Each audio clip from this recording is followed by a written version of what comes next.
Corona महामारी का संकट अभी खत्म नहीं हुआ है कि अब दुनिया के कई देशों में मंकी पॉक्स ने चिंता बढ़ा दी है।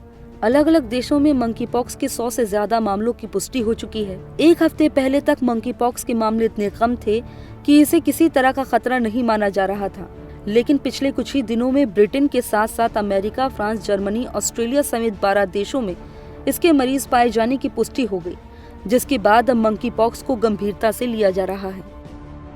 इतना ही नहीं, वर्ल्ड हेल्थ ऑर्गेनाइजेशन ने कहा है कि कुछ ही दिनों में मंकी पॉक्स के और भी मामले बढ़ सकते हैं। हालांकि ये कोई नई बीमारी नहीं है। अफ्रीकी देशों में मंकी पॉक्स के हजारों मामले हर साल सामने आते हैं, लेकिन ये पहला मौका है जब अफ्रीका से बाहर इतने बड़े इलाके में इसका प्रसार देखा जा रहा है। इतने बड़े पैमाने पर संक्रमण का मतलब है कि पिछले कुछ समय से फैल रहा होगा, जिस पर किसी का ध्यान नहीं गया। वहीं राहत की बात यह है कि अभी तक मंकी पॉक्स से संक्रमित देशों में इस संक्रमण से किसी की मौत होने की खबर नहीं है।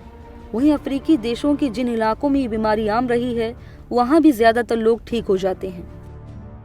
अगर आप मंकी पॉक्स से संक्रमित हो जाते हैं तो आमतौर पर पहले लक्षणों के सामने आने में 5 से 21 दिनों के बीच का समय लगता है। इनमें बुखार, सिर दर्द, मांसपेशियों में दर्द, पीठ दर्द, कपकपी और थकावट शामिल है। इन लक्षणों का अनुभव करने के 1 से 5 दिन बाद आमतौर पर चेहरे पर दाने दिखाई देते हैं। दाने कभी कभी चिकन पॉक्स के साथ भ्रमित होते हैं, क्योंकि ये उभरे हुए धब्बों के रूप में शुरू होता है, जो तरल पदार्थ से भरे छोटे पपड़ी में बदल जाते हैं। लक्षण आमतौर पर 2 से 4 सप्ताह के भीतर साफ हो जाते हैं और पपड़ी गिर जाती है। एहतियातन भारत सरकार ने सभी राज्यों को विदेश से आने वाले यात्रियों की विशेष निगरानी के निर्देश दिए हैं। साथ ही national centre for disease control और Indian council of medical research को अलर्ट जारी करते हुए NCDC और ICMR को मंकी पॉक्स की स्थिति पर बारीकी से नजर रखने के लिए कहा है।